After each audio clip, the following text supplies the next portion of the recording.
सुनसान कब्रिस्तान में एक ताजी कब्र के पास बैठकर 18 साल का एक लड़का फूट फूट कर रो रहा था और कह रहा था, माँ मुझे छोड़कर क्यों चली गई?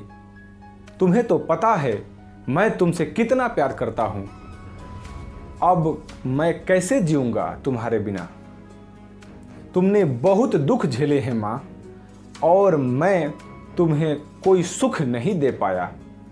माँ की मौत पर कलेजा फाड़कर रोने वाला यह लड़का आगे चलकर 20वीं सदी का सर्वाधिक चर्चित और संभवतः सर्वाधिक घृणित व्यक्तियों में से एक बना। नमस्कार दोस्तों, मैं विनीत सिंह। आज हम एक ऐसे शख्स की बायोग्राफी आपके लिए लेकर आया हूं जिससे पूरी दुनिया एक क्रूर तानाशाह के रूप में जानती है। दोस्तों, ये कहानी है एक ऐसे इंसान की जिसने अपने आगे किसी की नहीं समझा। ये कहानी है एक ऐसे इंसान की जो टूट कर उठा और सत्ता में आया और पूरी दुनिया की बैंड बजा कर रख दी। यह कहानी है एक ऐसे इंसान की जिसने अपने ईगो की वजह से लाखों लोगों की जान ले ली। यह कहानी है एक ऐसे इंसान की जिसने कभी इंसानियत समझी ही नहीं। जान लेना इसके लिए खेल था। हम बात कर रहे हैं एडोल्फ हिटलर की। दोस्तों, जर्मनी का पूर्व चांसलर एडोल्फ हिटलर एक ऐसा इंसान जिसने आज के समय में सभी लोग नफरत करते हैं, जिसकी वजह से हजारों लाखों नहीं बल्कि करोड़ों जाने गई। यही वह शख्स था जिसकी वजह से दुनिया को सबसे ज्यादा नुकसान पहुंचाने वाला वर्ल्ड वार हुआ था। तानाशाह हिटलर के नाम का खौफ इतना ज्यादा था कि जर्मनी ही नहीं बल्कि पूरी दुनिया ही उसके नाम से कांपती थी। आज के समय में जिसे पूरी दुनिया नफरत करती है, उस समय वह बहुत प्रभावशाली नेता था। दोस्तों, आज जहां विश्व भर में लोकतंत्र के स्तंभ को मजबूत बनाने के लिए तानाशाही व्यवस्था को पूरी तरह से नेस्तो नाबूद किया जा रहा है, वही एक दौर था जब इन्हीं तानाशाहों ने पूरे विश्व को अपनी मुट्ठी में रखा था। जब हम किसी तानाशाह के नाम से संबोधित करते हैं तो उसका सीधा संबंध ऐसे व्यक्ति के नाम से जुड़ जाता है जो अपनी करिश्माई नेतृत्व के बदौलत न केवल जर्मनी को अपने इशारों पर नचा रहा था, बल्कि अपनी नीतियों के बदौलत खुद को वह सबसे ऊपर मानता था। दोस्तों, हिटलर के बारे में कहा जाता है, इससे ज्यादा भयानक इंसान आज तक पैदा नहीं हुआ। यहूदियों पर इसके द्वारा किए गए अत्याचार से ऐसा लगा कि मानो दुनिया से मानवता खत्म सी हो गई हो। हिटलर के बारे में जितना जानिए कम ही लगता है। चलिए दोस्तों, आपको बतलाते हैं हिटलर की कहानी थोड़ी विस्तार से।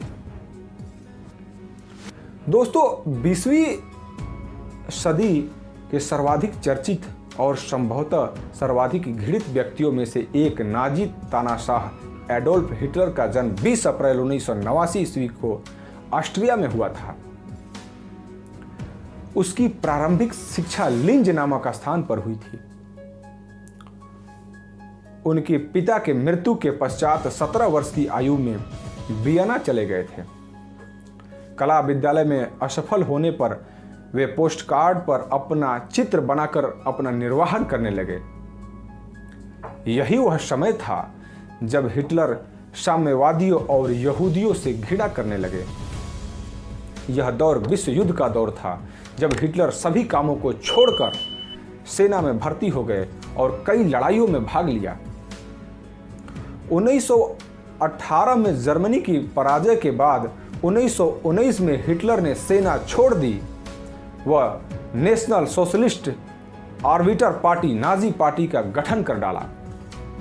इसका उद्देश्य साम्यवादियों और यहूदियों से सब अधिकार छीनना था, क्योंकि उनकी घोषित मान्यता थी कि साम्यवादियों यहूदियों के कारण ही जर्मनी की हार हुई है।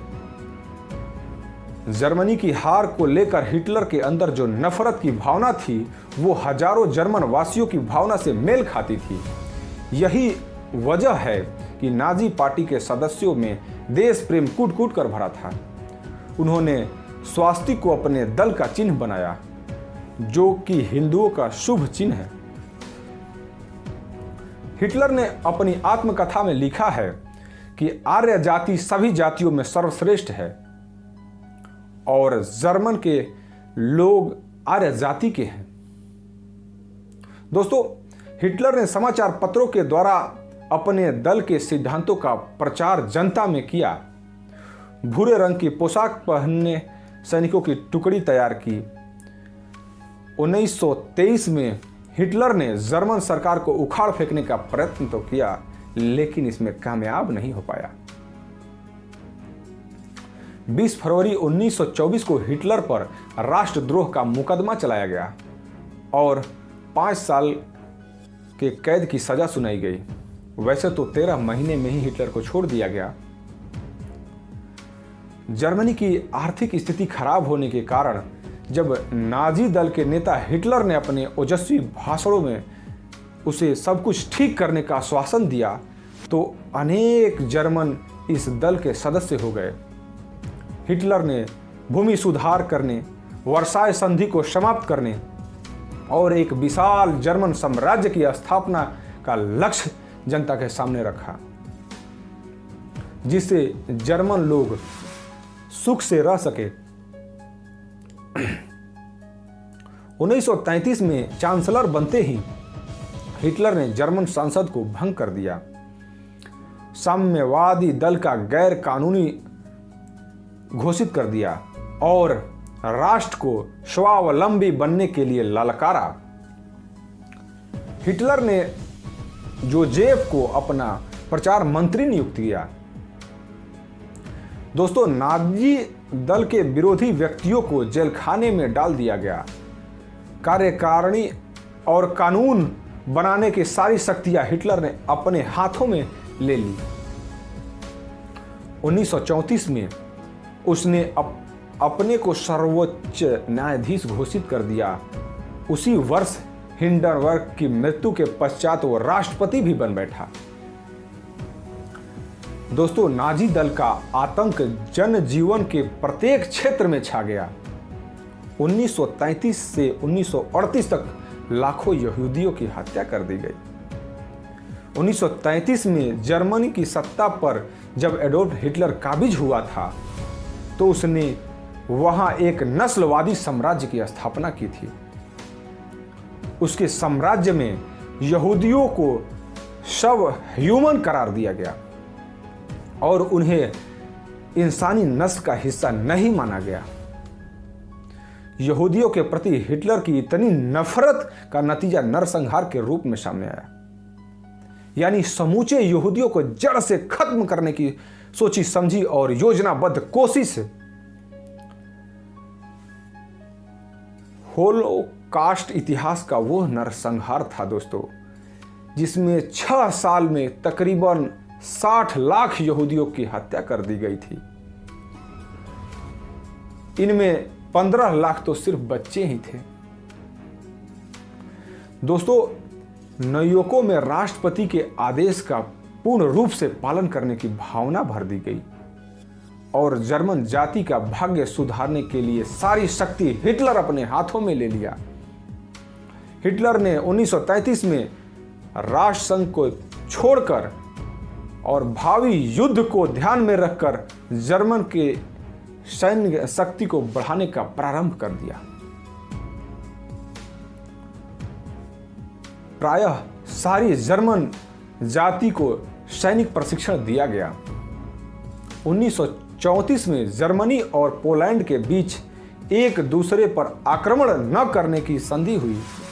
उसी वर्ष ऑस्ट्रिया के नाजी दल ने वहां के चांसलर डाफस का वध कर दिया। जर्मनी की इस आक्रामक नीति से डरकर रूस, फ्रांस चेकोस्लोवाकिया, इटली आदि देशों ने अपना सुरक्षा के लिए पारस्परिक संधियां की हिटलर के सामने। 1 सितंबर सन 1939 में यूरोप को नियंत्रण करने के लिए हिटलर ने द्वितीय विश्व युद्ध की शुरुआत कर दी।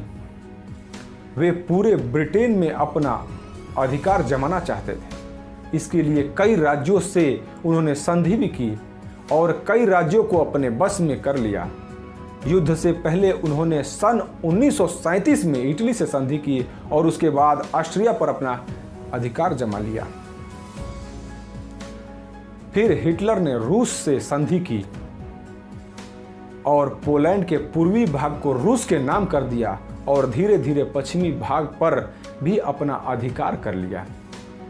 इस तरह से उन्होंने एक के बाद एक कई राज्यों को अपना आधिपत्य जमा लिया और युद्ध की शुरुआत हो गई। इसके बाद फ्रांस की हार के बाद मुसोलिनी से संधि कर रूस पर भी अपना अधिकार जमाने का विचार किया और उस पर आक्रमण कर दिया। दोस्तों, यही उसकी सबसे बड़ी भूल साबित हुई। हिटलर हमेशा मौत के डर के साये में रहता था। उसे हर पल यह डर सताता था कि कहीं उसके खाने में जहर न दे दिया जाए। इसके कारण हिटलर ने फूड टेस्टरों को नियुक्त किया था। ये फूड टेस्टर अपनी मर्जी के बिना हिटलर का खाना चखने के लिए मजबूर थे और उन्हें अपने हर निवाले में मौत नजर आती थी, क्योंकि इंग्लैंड हिटलर को जहर देना चाहता था और हिटलर को अपने जासूसों से इस बात का पता चल गया था कि उसे जहर देकर मारने का प्रयास किया जा सकता है। दोस्तों, हिटलर का जिस समय अंत हुआ उससे कुछ ही घंटों पहले उसने अपनी प्रेमिका ईवा ब्राउन से शादी रचाई थी। हिटलर और ब्राउन की 30 अप्रैल 1945 को बर्लिन में मौत हुई थी। माना जाता है कि अपनी संभावित हार से हताश होकर उसने खुद को गोली मार ली थी, जबकि ब्राउन ने जहर खा लिया था। Hitler's last day minute by minute किताब की अगर जिक्र करी जाए तो 29 अप्रैल 1945 रात 12 बजे बंकर के कॉन्फ्रेंस रूम में हिटलर ने अपनी एक महिला सचिव को राजनीतिक वसीयतनामा लिखवाया। हिटलर ने जब ब्राउन से अपनी शादी की बात कही तो सचिव भी सन्न रह गई। हिटलर कहता था कि वह कभी शादी नहीं करेगा। उसने लिखवाया, मैं और मेरी पत्नी ने समर्पण और मारे जाने की शर्म के बजाय मौत चुनी है।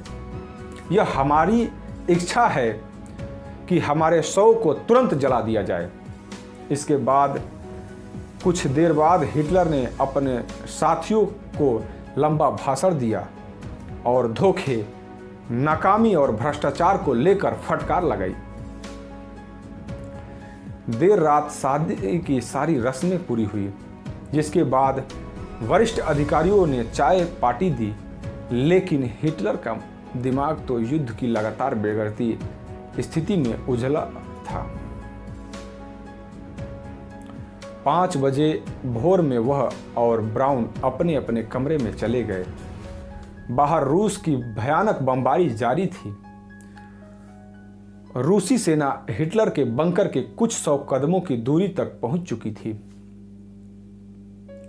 दोस्तों, हिटलर कहते थे, कोई इंसान बिना कठिनाई के जीतता है तो वो केवल एक विजय है। यदि कोई इंसान बहुत सी कठिनाइयों के साथ जीतता है तो यह एक इतिहास है।